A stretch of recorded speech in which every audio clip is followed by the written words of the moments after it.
माझं यार तुमच्याशी दोस्ती करायची काय करायचं यार.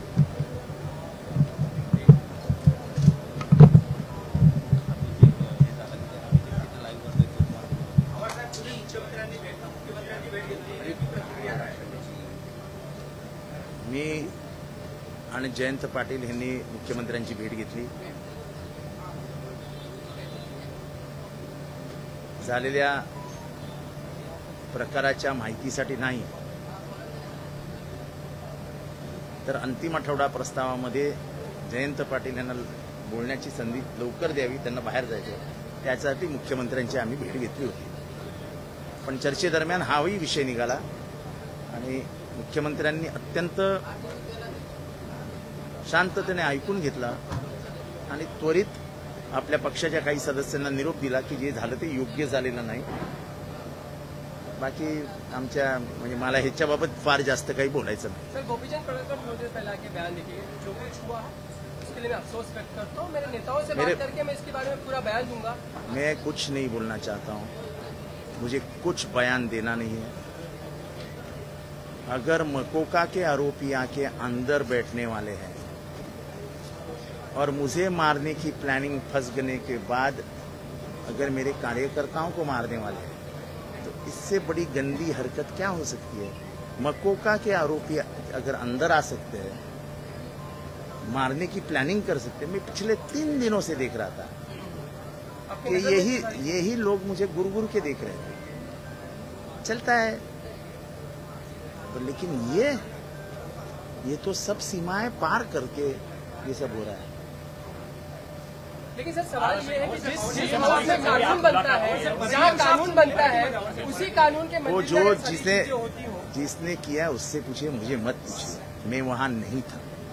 आपको शायद मालूम नहीं, मेरा भाषण समाप्त होने के बाद मैं बाहर चला गया और मैं बाहर जाने के बाद जैसे ही उनके ध्यान में आया कि जितेंद्र आव्हाड तो नहीं है, तभी उन लोगों ने जाके नितिन को, तो आप जिनको सवाल पूछना है उनको पूछिए. कल जो गाली गलौज हुई, क्या उसका पर्यवसन आज आप वो उनसे पूछिए, मुझसे आप उनसे पूछिए, आप उनसे पूछिए, आप उनसे पूछिए.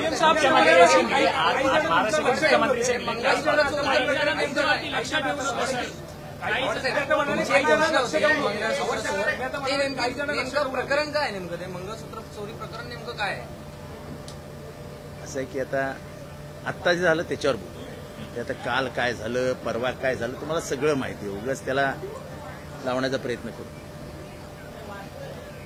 सभागृहातलं माझं भाषण ऐकून मी बाहेर पडलो आणि कोणाला कळण्याच्या आत मी माझ्या गाडीकडे गेलो. गाडीत बसून मी माझ्या सवयीप्रमाणे एक टर्न मारून डोकं शांत करण्यासाठी भाषण माझं 1.25 तास चाललं होतं आणि मी बाहेर पुढे गेलो आणि मला फोन आला की नितीनला मारला.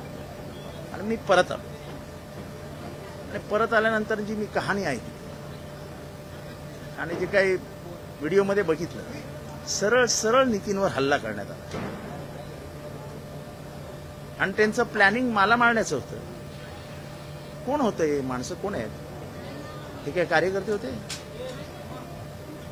हे सगळे खुनातले, दरोड्यातले मकोकाचे आरोपी आहेत. मकोकाचे आरोपी विधिमंडळात येतात, हल्ले करतात. ही संसदीय लोकशाहीचं मंदिर आहे.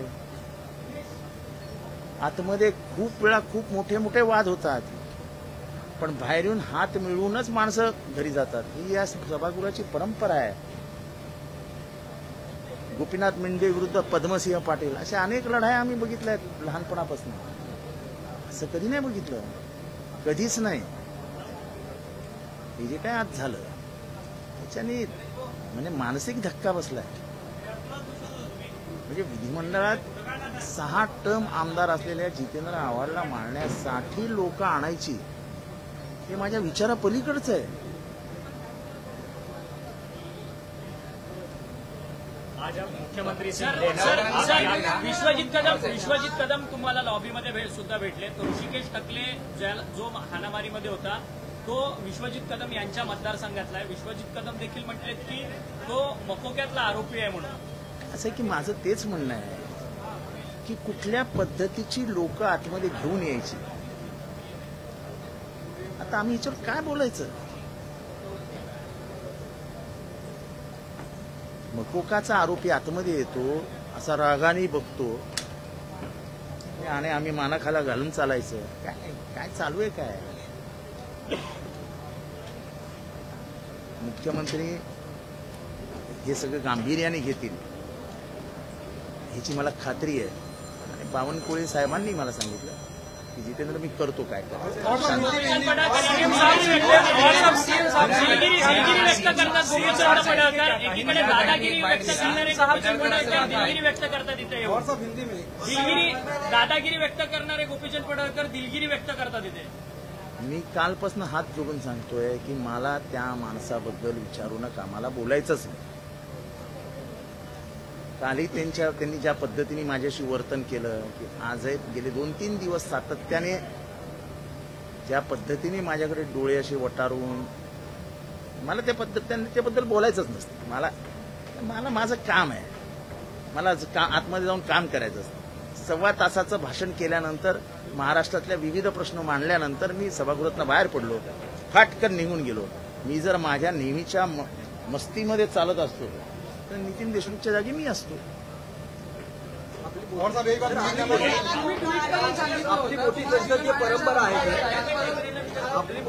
मी आज सभागृहाच्या पटलावर पण आणलंय. काय पद्धत आहे? मी अजूनही तुम्हाला मेसेजेस दाखवतो.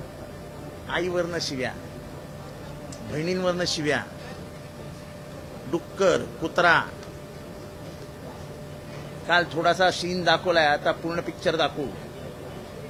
गोळ्या खायला तयार राहा. काय चालू आहे? अरे कोण मरण्याला घाबरतं बाबा? कोण मरण्याला घाबरतं? आम्ही कुठे बोललोय का? एक शिवी तरी आमच्या तोंडात ऐकली का तुम्ही? नाही. कालच्या व्हिडिओमध्ये तुम्ही बघाल मी कुठे दिसतच नाहीये. शिवीगाळ चालू होती तेव्हा संतोष देशमुख यांचा भाऊ गणेश देशमुख आणि मी एका गंभीर विषयाची चर्चा करत पुढे निघून गेलो. आणि हे कोणीतरी मला मागणं शिव्या देत होतं. कोण होते मला माहित नाही. कारण का असल्या गोष्टींकडे मी लक्षच देत नाही. माझा स्वभाव आहे तो. महाराष्ट्र के मुख्यमंत्री और गृह मंत्री से आप मुलाकात हुई तो क्या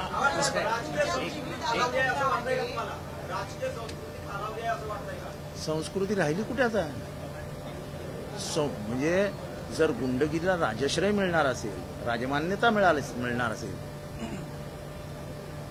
तर साधू संतांचा, लोकशाही परंपरेचा सन्मान करणारा महाराष्ट्र हरवला कुठे? प्रश्न निर्माण होतो. विधिमंडळात मकोकाचे आरोपी येत आहेत, दरोडेखोर येत आहेत, खुनी येत आहेत. लावले अजून मला काही माझ्या जीविताची काळजी घेणारी माझी आई वरती बसलेली आहे. मला माझ्या जीविताची कधीच काळजी वाटत नाही.